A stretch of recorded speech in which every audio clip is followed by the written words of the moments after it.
Frische Blume von Matthias Zesch. In de Bretagne bei Erquy. So stolz gewest in dem großen Hof und dem schönen alten Schloss. Schier gar jedes Wort verstanden von der junge fremde Führerin ihrem geschliffene Französisch. Kleine Geschichtelchen von früher. So mutig gefühlt in dem großen Hof und dem schönen alten Schloss als Deutscher unter den ganzen Franzosen. Das schlaue Mädchen, was fragen gewollt, über die Leute und tief Luft geholt, mein Französisch schon beinahe auf der Zunge. Aber dort deit die an der Mauer in dem großen Hof von dem schönen alten Schloss. Eine Stehtafel, 5 Namen, 3. August 1944. Davor die frische Blume.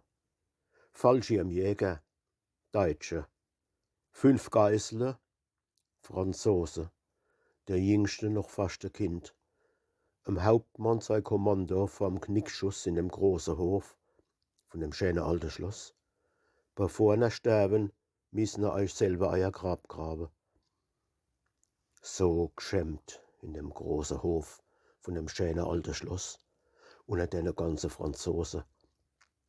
Das Mundwerk zusammengepetzt, vergessen zu schnaufen bis zurück in unser Auto neu.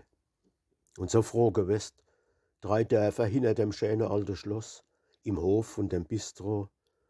Die russische Bedienung hat scheins jedes Wort verstanden von meinem gebrochenen Englisch.